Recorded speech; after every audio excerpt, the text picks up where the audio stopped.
अस्सलामु अलैकुम वरहमतुल्लाहि वबरकातुहू। अल्हम्दुलिल्लाहि वहदा वस्सलातु वस्सलामु अला नबिय्य बाद। अम्मा बाद फ़अऊज़ु बिल्लाहि मिनश शैतानिर रजीम। बिस्मिल्लाहिर रहमानिर रहीम। এর আগে প্রথম পার্ট এবং দ্বিতীয় পার্ট আলোচনা করেছি। ইমামের পিছনে সূরা ফাতিহা। 3 নম্বর পার্টটি আলোচনা করছি এখন। حدثنا أبو بكر بن سيبة حدثنا إسماعيل بن ولية عن ابن جريج عن العلاء بن عبد الرحمن بن يعقوب أن أبا السائب أخبره أنه سمع أبا هريرة يقول قال رسول الله صلى الله عليه وسلم من صلى صلاة لم يقرأ فيها بأم القرآن فهي خداج غير تمام فقلت يا أبا هريرة فإني أحيانا وراء الإمام فغمز ذراعي وقال يا فارسيو اقرأ بها في نفسك। এই হাদিসটির অর্থ হচ্ছে আবু সাইব থেকে বর্ণিত। এটাতে আবু হুরায়রার মুখ থেকে তিনি শুনেছেন, আল্লাহ পাকের নেই বলেছেন, যে ব্যক্তি সূরা ফাতিহা না পড়লো তার নামাজ হলো নাকেস। নাকেস মানে অপরিপূর্ণ, পূর্ণ নয়। আবু সাহেব জিজ্ঞাসা করেছিলেন আবু হুরায়রাকে, আবু হুরায়রা, আমি যদি ইমামের পিছনে হই তাহলেও কি সূরা ফাতিহা পড়বো না, ইমামের যদি পিছনে থাকি? তিনি বললেন, বাহুতে চাপ দিয়ে বললেন, এ ফার্সি, তোমার নিজের আস্তে আস্তে পড়বে, নিজের অন্তরে তুমি আস্তে আস্তে পড়বে। হাদিসটি সুনান ইবনে মাজার মধ্যে রয়েছে 838 নম্বর হাদিস, এবং সেম হাদিস সহিহ মুসলিমের মধ্যে রয়েছে 395 নম্বর হাদিসে এই হাদিসটি রয়েছে। এই হাদিসের মধ্যে যেটা বুঝতে পারা গেল যে সূরা ফাতিহা যদি না পড়া যায় তাহলে সেটা অপরিপূর্ণ।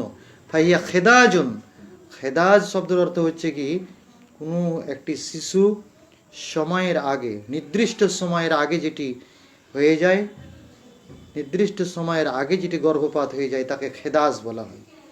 তো সেই জিনিসটা যে হয়ে যায় সেটা যেরকম মূল্যহীন, বেকার হয়ে যায়, সেই মতো সূরা ফাতিহা যদি না পড়া হয় তাহলে নামাজ বেকার। তাছাড়া এই কথা বলানো হলো আবু হুরায়রাকে, আবু হুরায়রা, আমি যখন ইমামের পিছনে হব তখন কি সূরা ফাতিহা পড়ব কি পড়ব না? ফাগামাজা জিরাই, তিনি তার বাহুতে চাপ দিয়ে বললেন, ইয়া ফারসি, ইমামের পিছনে যদি তুমি হও তাহলে তুমি আস্তে আস্তে তুমি পড়বে। এই আস্তে আস্তে পড়ার কথা সম্পর্কে মোল্লা আলী কারি হানাফি তিনি বলেছেন যে নফসেকার অর্থ হচ্ছে কি, জোরে পড়া নয়, আস্তে পড়া। মিরকাতুল মাফাতি 823 নম্বর হাদিস। এবং এর উপরে এজমা রয়েছে,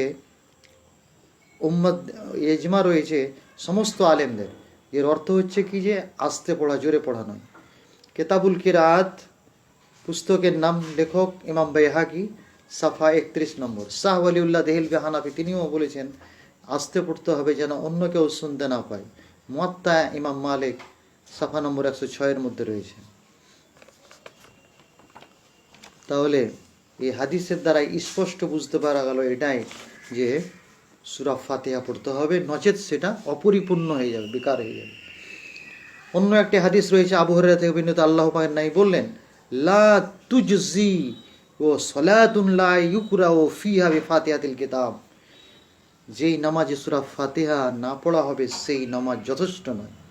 ইবনে খুজাইমা, সহিহ ইবনে খুজাইমা পুস্তকের নাম, হাদিসের কিতাবের নাম 490 নম্বর হাদিস। যথেষ্ট হবে না, এর অর্থ হচ্ছে কি, যথেষ্ট না হওয়ার অর্থ কি, নামাজ দ্বিতীয়বার পড়তে হবে, নামাজ হবে না।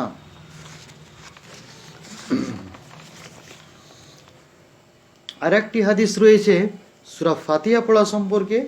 হাদ্দাসানা মাহমুদুন ক্বালা হাদ্দাসানা আল বুখারী ও ক্বালা ওয়া হাদ্দাসানি মুহাম্মদ ইবনে উবাইদিল্লাহ ক্বালা হাদ্দাসানা ইবনে আবি হাজিম আনিল আলাই আন আবিহি আন আবি হুরায়রা ক্বালা ইযা কারা আল ইমামু বিউমিল কুরআন ফাকরা বিহা ওয়াসবিকহু ফাইন্নাহু ইযা ক্বালা ওয়ালা যালিন ক্বালাতিল মালাইকাতু আমিন মান ওয়াফাকা যালিকা কামিনুন আন ইউস্তাজাবা লাহুম।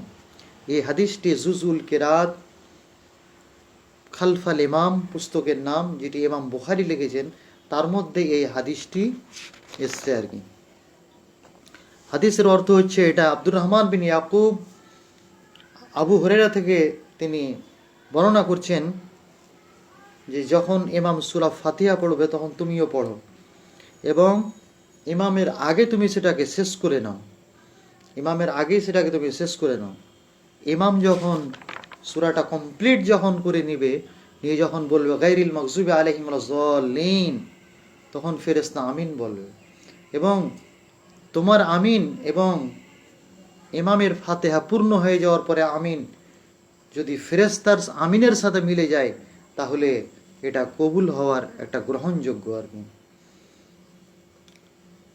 তাহলে এই হাদিসের দ্বারাই বুঝতে পারা গেল কি, যে ইমামের আগে সূরা ফাতিহাকে পূর্ণ পড়ে নেওয়া যাবে, তাতে কোনো অসুবিধা নাই।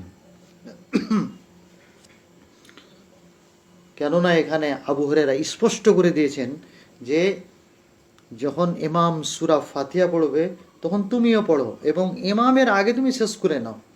এবং ইমাম যখন পূর্ণ করে নিয়ে গায়রিল মাগযুবি আলাইহিম ওয়ালাজ-জাল্লিন বলবে, তখন ইমামের সাথে তুমি আমিনের সাথে তুমি যুক্ত হয়ে যাও, শরীক হয়ে যাও। এবং সেই আমিন, ওই ব্যক্তির আমিন এবং ইমামের আমিন এবং যদি ফেরেশতার সাথে যদি মিলিত হয়ে যায়, তাহলে আল্লাহ পাক সেটাকে কবুল করে নেবেন, গ্রহণ করে নেবেন। তাহলে ইমামের আগে কোনো জিনিসই করতে পারা যায় না, ইমামের আগে কিছুই করতে পারা যায় না, যদিও নিষেধ রয়েছে। ইমামের আগে কোনো কাজ করতে পারা যায় না, ইমামের আগে সাজদা করতে পারা যায় না, ইমামের আগে রুকু করতে পারা যায় না, ইমামের আগে কিছুই করতে পারা যাবে না, যেগুলো হাদিসের মধ্যে স্পষ্ট রয়েছে। সহিহ মুসলিমের মধ্যে হাদিস রয়েছে 963 নম্বর হাদিস, সহিহ বুখারীর মধ্যে রয়েছে 651 নম্বর হাদিস, তাছাড়া সহিহ বুখারীর মধ্যে রয়েছে 688 নম্বর হাদিস, তাছাড়া আবু দাউদের মধ্যে রয়েছে 603 নম্বর হাদিস।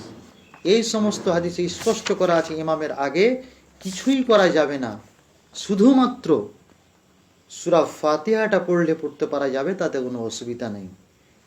যেমন যে হাদিসটি বললাম, যে হাদিসটি জুজুল কিরাত খালফাল ইমাম, ইমাম বুখারীর লেখা পুস্তকের মধ্যে সহিহ সনদ দ্বারা প্রমাণিত রয়েছে।